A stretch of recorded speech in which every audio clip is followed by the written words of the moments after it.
Voilà, donc ce soir, je voulais parler du jeûne. Quand on parle de jeûner, n'est-ce pas? Ça vient toujours du monde religieux, jeûner. Jeûner et prier, jamais il parle de jeûner et prier. Et aussi chez les musulmans, ils jeûnent. Je crois que dans toutes les religions, les gens jeûnent. Et même individuellement, les gens jeûnent.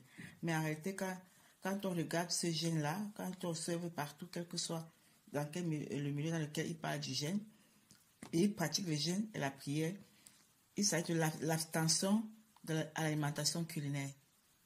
Ce n'est que l'alimentation culinaire dont on parle, de s'abstenir, de ne pas manger, que ce soit pour un long temps, c'est-à-dire les gens peuvent choisir 1 jour, 2 jours, 3 jours, 1 semaine, 10 jours, ou le jeûne comme les musulmans le pratiquent pendant les 40 jours intermittents. Donc ils ne mangent pas la journée, ils mangent seulement la nuit, etc. Tout le dit qu'il s'agit seulement de manger de manière culinaire. On le pratique à un moment, et puis après, on fait autre chose. Et beaucoup associent maintenant, on dit jeûne prière. Bon, maintenant quand tu comprends que le Père, lui, l'alimentation, comme on parle, n'est pas culinaire. En fait, selon, dans l'esprit, comme nous sommes esprits, quand on parle de l'alimentation, ce n'est pas uniquement culinaire. Donc le jeûne, selon le Créateur, en réalité, puisque c'est lui notre repère identitaire, c'est de s'abstenir de tout ce qui nous empêcherait d'arriver dans cette conscience. Je reprends. On a un repère identitaire qui est le Créateur. Notre voyage dans cette existence, c'est d'aller dans la verticalité créatrice, donc d'épouser son identité. C'est tout notre effort devait être concentré là-bas, donc toujours avec sa vraie compréhension, canaliser les événements pour aller dans son identité, pour épouser son identité, pour aller dans son sanctuaire. Donc, jeûner, en réalité, c'est de s'abstenir de tout ce qui nous empêcherait d'y arriver. Ça, tu me comprends? Voilà, donc celui qui est destiné à retourner au Père, normalement, son jeûne n'est pas limité à quelques jours ne pas manger de l'alimentation culinaire ou quelques heures par jour de l'alimentation culinaire, parce que même les païens le font. Tout le monde le fait. C'est de s'abstenir de tout ce qui peut divertir pendant le voyage vertical. De s'abstenir de tout ce qui n'édifie pas. Parce que l'apôtre Paul disait que tout est permis, mais tout n'édifie pas. Donc celui qui est dans le vrai jeûne, c'est celui qui discerne ce qui ne l'édifie pas, il s'abstient de cela. Parce que ça va plutôt freiner ou plutôt empêcher sa construction identitaire dans le Créateur. Tu vois. Donc quand on est conscient de son repère, on peut facilement discerner ce qui distrait, ce qui empêcherait, ce qui freinerait, et on s'abstient. On discerne ce qui édifie de ce qui n'édifie pas, bien que tout est permis. Maintenant, quand les gens sont limités uniquement au jeûne, dans le sens de s'abstenir de l'alimentation culinaire pour une période, ce que beaucoup, même quand ils le prennent, ils ne le font pas. J'ai déjà vu pendant le jeûne des musulmans, il prie là, il a caché sa nourriture sur un tapis. Et tout le monde sait que tout le monde jette, tout le monde prie. Il lance le adore, il n'y a personne. Il sort là, il mange, mais il cache encore. Il continue à faire comme il prie. Tu vois, la religion, ce n'est que l'hypocrisie. À l'extérieur, ils vont dire qu'ils gênent beaucoup. Ils vont à la mosquée maintenant. Blablabla. Mais si tu regardes très bien, tu sais, ce n'est pas tout le monde qui vraiment respecte même déjà ce gêne-là. Parce qu'ils n'arrivent même pas à rester 24 heures sans manger, sans s'alimenter de manière culinaire, l'alimentation culinaire. Tu vois, ça veut dire que l'esprit est tellement faible. Parce que l'esprit qui est vraiment même bâti dans le Créateur peut décider de ne pas manger pendant 2 jours. Peut décider de ne pas manger pendant 1 journée sans problème. Tu vois.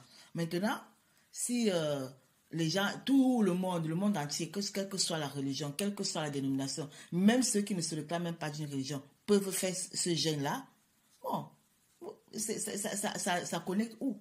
Ça ne les connecte qu'à la sphère spirituelle inférieure. Moi aussi, dans la religion, je faisais ce jeûne-là.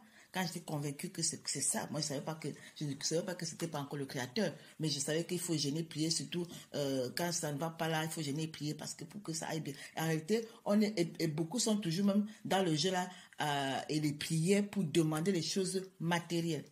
Tu vois, quelqu'un veut faire un examen, il faut jeûner et prier pour qu'il ait son examen. Quelqu'un va voyager, il faut jeûner et prier pour qu'il voyage. Quelqu'un va chercher un boulot, il faut jeûner et prier pour qu'il trouve le boulot. Quelqu'un, je ne sais pas, tant de choses. Il faut jeûner et prier pour être enceinte, jeûner et prier pour avoir l'enfant. Plein de le but de ce genre-là qui est toujours dans la concentration dans les éléments extérieurs. Parce que soi-même, le mari, l'enfant, le diplôme, la promotion, c'est toujours les éléments extérieurs. Et je t'ai déjà dit que quand on ramène tout aux éléments extérieurs, c'est le créateur qui est au centre. Le repère identitaire est faussé. Si la vie, notre existence, c'est une équation, n'est-ce pas, une fonction, chaque fonction a un domaine de définition. Donc, pour celui qui est destiné à retourner sur le créateur, son domaine de définition, c'est l'identité créatrice, n'est-ce pas? Donc, toute l'équation doit être canalisée pour que cette fonction-là soit vraie et que le domaine de son domaine d'identité créatrice. Maintenant, lorsque le domaine de définition, ce n'est pas l'identité, c'est la société, ça veut dire que la fonction est déjà fausse dès le départ. Et cette fonction a été faussée dans le jardin par Adam. Donc, tant qu'on est dans, on appelle par le germe adamique, on est dans la fausse fonction. Le domaine de définition est faux. Et tout est ramené toujours aux éléments extérieurs, aux éléments extérieurs, aux éléments extérieurs. Tu vois. Donc, avec le créateur, quand on comprend, c'est l'esprit ton esprit qui est important, que lui veut épouser, dans lequel il veut se déposer. Toi qui discernes déjà ton domaine de définition, ton repère identitaire, tout ce que tu as à faire, c'est de discerner dans ton existence, dans tout ce que tu enduis, tu traverses et tout, ce qui t'édifie de ce qui ne t'édifie pas par rapport à ton repère identitaire. Et c'est ça le vrai gène. Parce que ce n'est qu'avec la vraie compréhension qu'on peut discerner cela. Et cette compréhension qui vient d'en haut, c'est elle qui est la prière, c'est elle qui est l'adoration, c'est elle qui est le gène. Parce que ça te permet justement de ne pas te laisser distraire dans ton voyage vertical. Tu vois. C'est ça le vrai gène. Donc celui qui est toujours dans la conscience créatrice, il est toujours en train de gêner, selon le créateur. Il est toujours dans la prière. Quand, à un endroit, je crois que c'est l'apôtre Paul qui disait prier sans cesse. Donc, quand moi je me disais, comment on peut prier sans cesse? Quand j'avais encore la conscience religieuse. Comment on peut prier sans cesse? Donc, il faut prier, tu peux prier, tu peux faire la cuisine. C'est-à-dire, tu crois qu'il faut aller t'agenouiller dans un coin de la maison et 24/24 prier. Non. En réalité, prier sans cesse a maintenant son sens quand tu discernes que la compréhension qui vient du Père, c'est elle la prière. Donc, à chaque fois que c'est avec cette compréhension que tu analyses les éléments, que tu canalises les éléments, que tu fonctionnes dans ton quotidien, tu es toujours en prière, tu es toujours en adoration. Et c'est ça, prier sans cesse. Tu vois. Et tu es toujours en train de gêner. Parce que tu ne permets rien qui va te polluer l'esprit. Tu ne permets plus que ton espace mental soit violé par l'autre qui va maintenant te torturer dans l'espace mental, te ramener dans son champ pour t'empêcher d'aller dans le repos. Par contre, quand tu sais que tout ce qui m'amène dans la force, avec la vraie compréhension, canalise tout pour que ça m'amène dans cette force-là, je suis toujours en train de gêner. Je suis en train d'empêcher, de m'abstenir de la fausse alimentation. C'est ça. Parce que l'alimentation culinaire pour le physiologique, pour la chair, elle est bonne pour le physiologique, pour la chair. Mais ce n'est pas que ça. Nous ne sommes pas que physiologiques. Maintenant, si je dis que je m'abstiens seulement de ça, mais pendant ce temps, mon esprit est même en train de se balader encore, toujours dans le champ cosmique, dans tous en train de compter seulement l'argent, d'être dans la concurrence, dans la cupidité, dans l'adultère et tout le reste. Pendant que même pendant que je dis que je ne mange pas pendant une semaine, mais tu n'es alimenté que par la sphère spirituelle inférieure qui ne t'amène nulle part dans le repère du Créateur.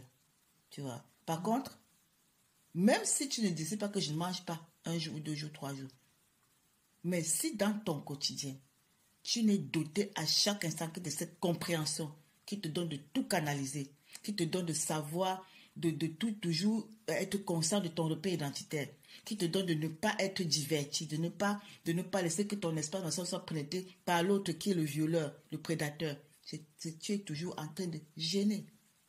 Tu vois. C'est ça.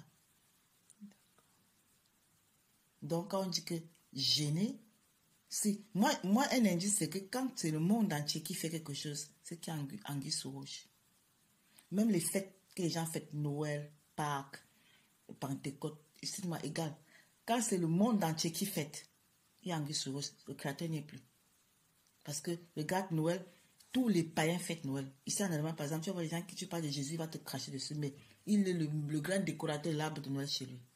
Tu vois, il fait alors que si on a attribué ce Noël à la naissance d'un Jésus, qu'eux, ils méprisent, mais ils font tout ça. Ça veut dire que c'est la confusion totale.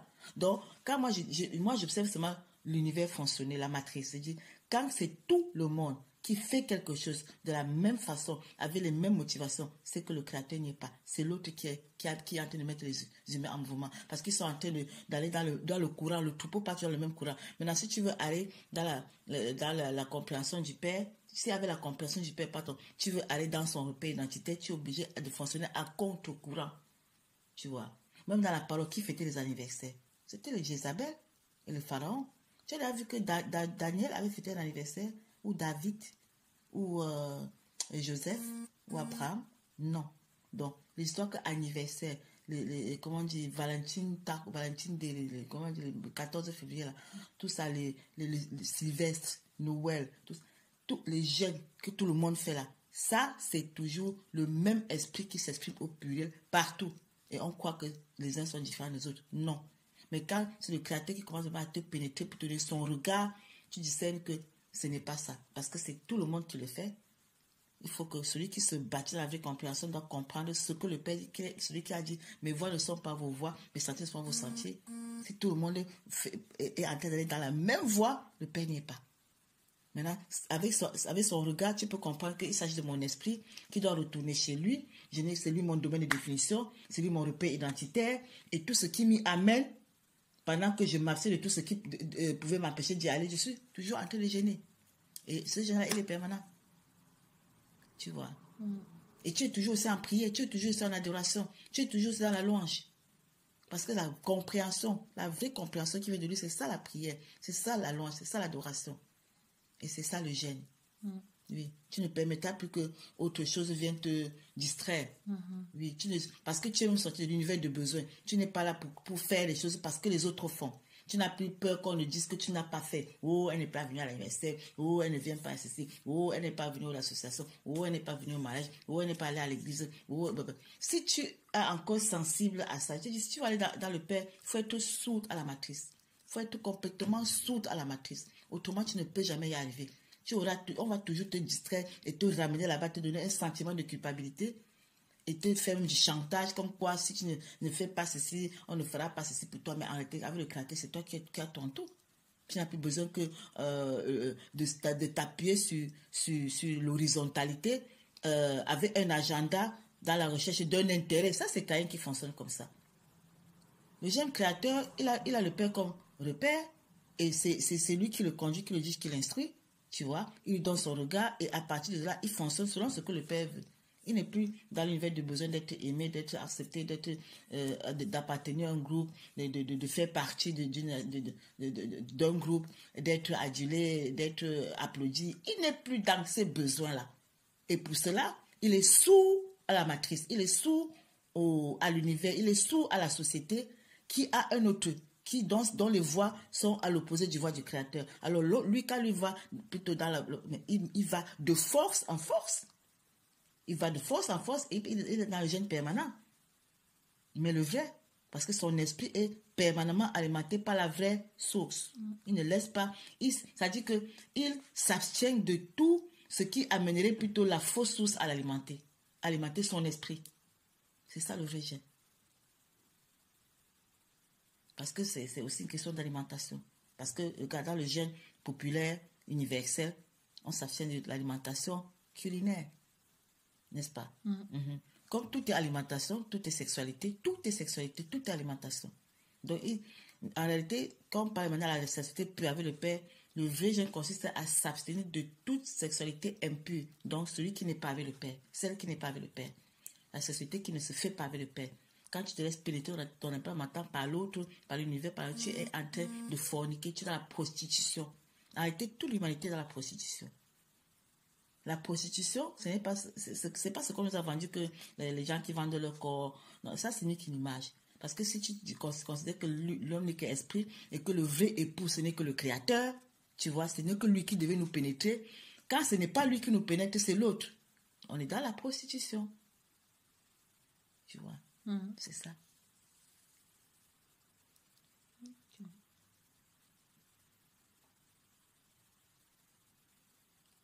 Tu as des questions? Oui, en fait, je suis en train de penser à une question là. Ok, mais tu as répondu quand tu as dit en fait que on devrait aller, parce que en fait je voudrais demander le but d'un chrétien en fait c'est d'aller alors au Père. Il doit avoir pour unique but de... Mhm. Quand on dit même chrétien, dans le mot chrétien, il y a le mot, ça vient du mot Christ, n'est-ce pas? Maintenant, la conscience christique, c'est elle la compréhension qui vient d'en haut. La conscience christique, c'est celle qui te permet vraiment d'aller uniquement vers le Père. Mais quand tu regardes vraiment le chrétien religieux, est-ce que c'est de ça qu'il parle? Non, il est complètement hors de la vraie compréhension. Il est dans un fonctionnement religieux, dans un actisme religieux. Et cet actisme qui lui impose ce qu'il faut faire, ce qu'il fait, des 10 commandements. Et puis maintenant, de ses propres efforts charnels, il veut, comment dire ça, assouvir tout ça. Il veut, de ses propres efforts. C'est pas que l'identité créative n'est même pas bâtie en lui. Mais ce qui fait qu'il ne le fait pas de manière naturelle, il le fait parce qu'il faut qu'il fasse ça, parce qu'on dit qu'il faut faire ça. Et puis l'autre, on a dit qu'il ne faut pas faire. Mais quand c'est l'identité qui se bâtit en toi, tu ne réfléchis plus. Tu t'exprimes de manière très naturelle. Tu gênes de manière naturelle. Parce que celle-là, cette identité discerne très vite ce qui le perturberait, ce qui le sortirait de son repère. Tu vois, ce qui va le distraire. Et lui, il ne se laisse plus distraire. Il ne se laisse plus perturber. Il ne se laisse plus pénétrer par le faux, par le violeur. Satan, c'est le violeur. Il fait ça même ton consentement. Le Père ne viole pas. Le Père dit dispose-toi. C'est quand tu disposes qu'il vient. Tu comprends? Si le Père est un violeur, c'est qu'il a déjà violé tous les humains et tous les humains, c'est la conscience créatrice. Mais l'autre qui est un violeur, il viole tous les humains et tous les humains sont dans sa conscience. Est-ce que tu vois ce qui se passe? Maintenant, le Père, il attend que tu te disposes pour être l'épouse qui se dispose pour son époux. Là, il te pénètre. Pourquoi est-ce que depuis là, avant, il ne t'a pas pénétré pour que tu comprennes? Tu vois? Il a fallu que ici tu te disposes, non? Pour que le Père maintenant commence à te communiquer son identité, que tu commences à vivre à sortir en fait de celle l'identité qui t'habitait avant, pour commencer à aller progressivement dans notre identité. Mais il a fallu que tu te disposes, non?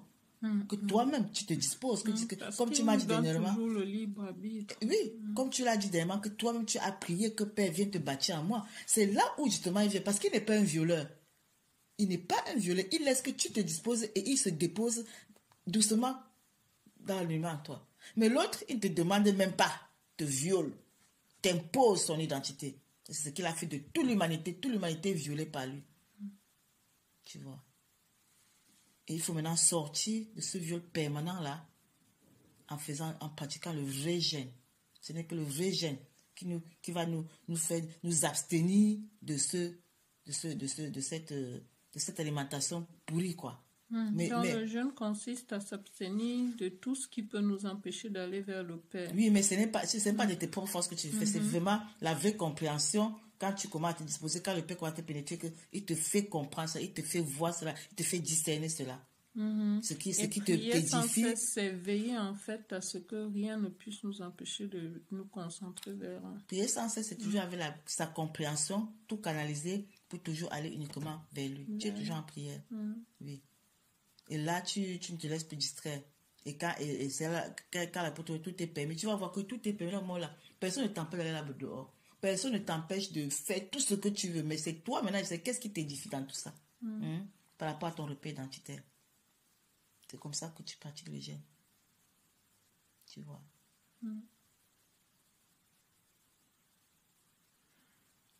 Ok.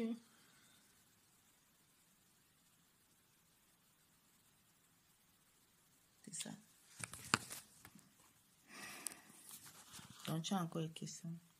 Je voulais te demander, Tata, comment tu fais pour discerner dans la Bible qu'est-ce qui a peut-être été inspiré par l'Esprit de Dieu, par le Père. Mais quand tu as conscience du repère, quand tu as conscience du repère identitaire et que le Père s'adresse toujours à l'Esprit, tu discernes. C'est tout. Tu sais là où on est en train de mettre les gens dans le bas astral, tu vois, et tu sais là où vraiment c'est l'Esprit. C'est ça, parce que celui qui est en toi maintenant, c'est lui-même qui te conduit, qui te dit, qui t'instruit. Celui qui te fait, il te donne son regard. Celui qui est dans toi commence à donner son regard sur la création et sur la créature.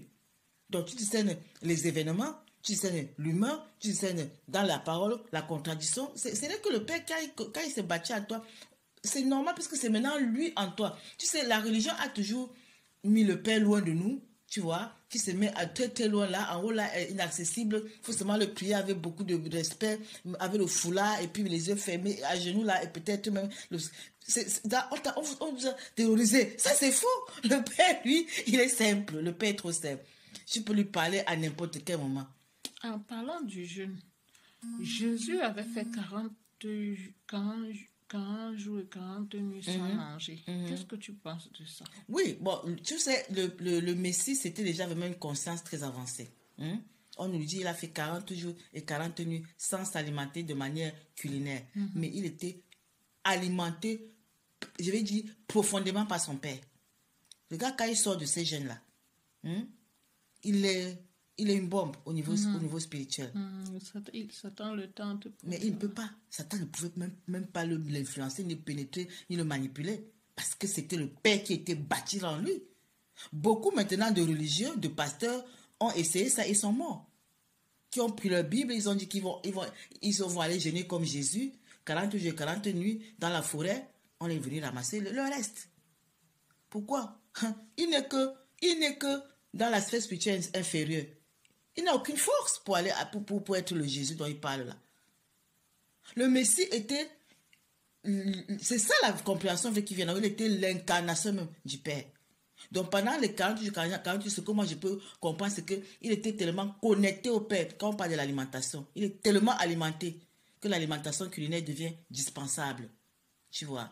Parce que quoi? Parce qu'il est déjà dans cette sphère. C'était une nourriture spirituelle. Là. Parce qu'il était alimenté, mais d'une autre source. Tu vois. Donc, ceux qui ici se disaient déjà parce qu'ils s'appellent pasteurs, veulent imiter le Messie, même en allant marcher sur les eaux, beaucoup sont noyés comme ça, les pasteurs, surtout au Nigeria, ils font beaucoup ça. Ils passent la Bible, ils disent qu'ils croient qu'il est déjà à cette dimension, qu'il peut marcher sur l'eau, il se noie, il ne sait même pas nager.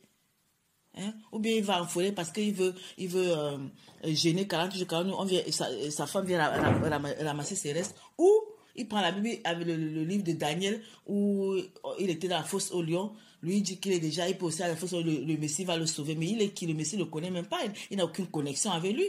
Ça, tu me comprends. Pourquoi est-ce que le Messie pouvait intervenir chez Daniel et chez ses frères dans la fosse au lion et dans la fournaise de feu? Parce que ils étaient un. Regarde, parlant du jeûne, à Babylone, quand Nebuchadnezzar avait son peuple mangé n'importe comment, qu'est-ce que Daniel et ses amis ont dit? Qu'on leur donne seulement l'occasion de manger des petits crudités. Oui, rien de grave. Et on dit, après une semaine, leur visage rayonnait. Par contre, les autres ne rayonnaient pas. Ceux qui mangeaient tout, comme des bouffons, ne rayonnaient pas. Ils prenaient du poids, ils étaient plutôt gonflés, ils n'avaient aucun éclat. Mais Daniel et ses amis, après manger seulement ces petits crudités, et rayonnaient. Parce que ce n'est même pas les petits crudités qui les alimentaient. Ils étaient dans le vrai gène. Daniel et ses amis étaient dans le vrai gène. Pourquoi? Ils ne se sont pas laissés polluer par la façon de vivre de Pharaon et de son peuple. Pardon, de Nebuchadnezzar et de son peuple. Ils étaient dans le vrai jeûne. Dans le vrai jeûne, tu es alimenté par le Père. Parce que tu n'es que dans cette verticalité créatrice très profonde. Et eux, de tout leur parcours, ils étaient bâtis. Tu vois. Donc, manger même des petits crudités, c'est vrai que les crudités alimentent nettement mieux que ce qu'on a cuit. Tu vois. Et en plus, lorsqu'on combine la nourriture en combinant par exemple le sucre avec la protéine ou le sucre avec la graisse, c'est ça qui vieillit même beaucoup, et les cellules et le corps humain. Les gens ne savent pas, ils mélangent n'importe quoi, c'est ça qui les vieillit, ça ne peut pas les faire briller. Par contre, les crudités, même si tu n'es pas spirituel, même les rats, même chez les rats de laboratoire, l'expérience marcherait. On donne aux gens rien que les crudités, d'autres un mélange de tout, tu vas voir la différence au niveau de la force physique, physiologique et même de l'éclat qu'ils vont exprimer. Tu vois. Donc, dans le cas de Daniel et ses amis, ils étaient dans le vrai gène. Et ils se sont abstenus de tout ce qui pouvait polluer leur esprit et même leur corps. Et ça, tu me comprends. Parce que pendant qu'ils font ça, les autres sont dans la débauche, mais eux, ils sont concentrés dans la verticalité. Car ils n'écoutaient que le Père. Ils n'écoutaient pas ceux-là. Tu vois le gène, ils étaient dans le vrai gène. Ils ne se sont pas laissés influencer par peur que peut-être on va peut-être les maltraiter. Ils n'avaient même pas peur ni de la fournaise ni de la fosse au lion. Pourquoi? Parce ils avaient cette assurance et cette conviction de leur repère identitaire qui est la vraie force. Donc, si je comprends bien, Jésus, pendant peut-être 40 ans, il a reçu, je peux dire que le but n'était pas de se priver de nourriture, mais peut-être il avait pour but d'aller au Père et il était nourri. Il venait déjà du Père. Le Messie vient directement du Père, n'est-ce pas? Mais tu vois que bien qu'il vienne directement du Père, pendant son parcours sur la terre, il n'était pas un dormeur par rapport au Père, à son repère.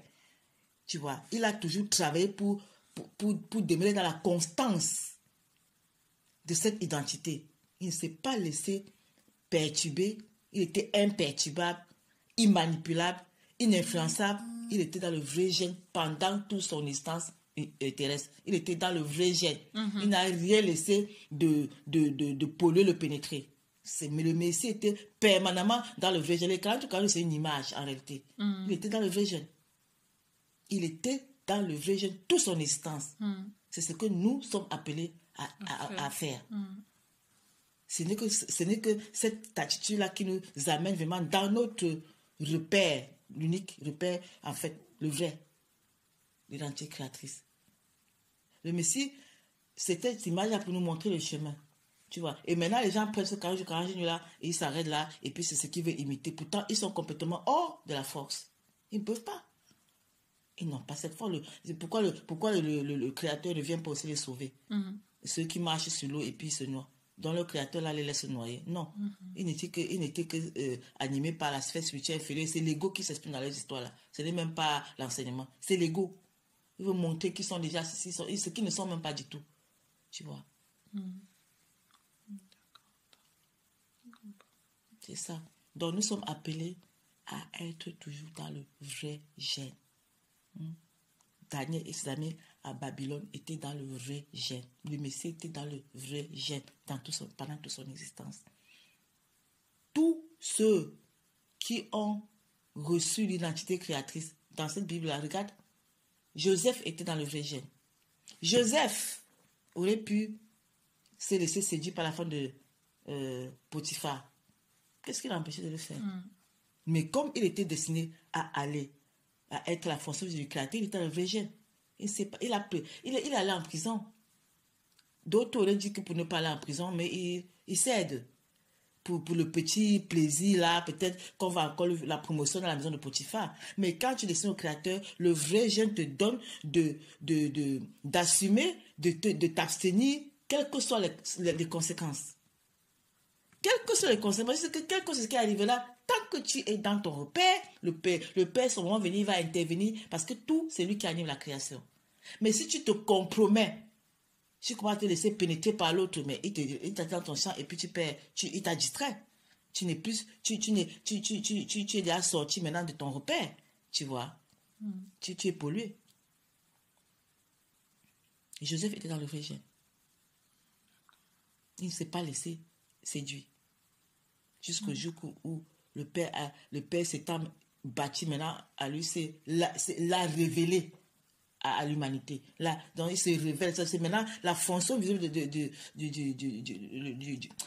la fonction visible du Créateur de la création. C'était Joseph qui était la préfigure du Messie. C'est-à-dire que Joseph était comme ça de l'exemple, ce qui devait venir, le Messie. Et le Messie est venu, et pendant tout son parcours, il était aussi dans le vrai gène. Pendant ces 33 ans, ce qu'on nous livre, 33 ans. Bon, moi, je parle de l'image, en réalité, tu vois.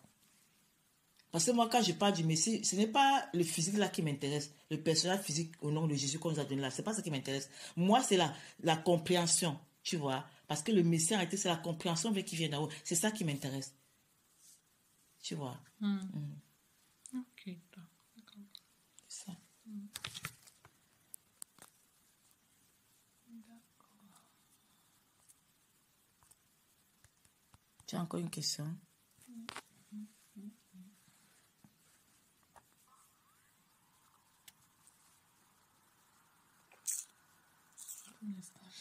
Bon, ça va. J'aurais Bon, des questions. d'accord. Tu peux écrire si tu as quelque chose après que tu écris, c'est tout. On pourra en parler, n'est-ce pas?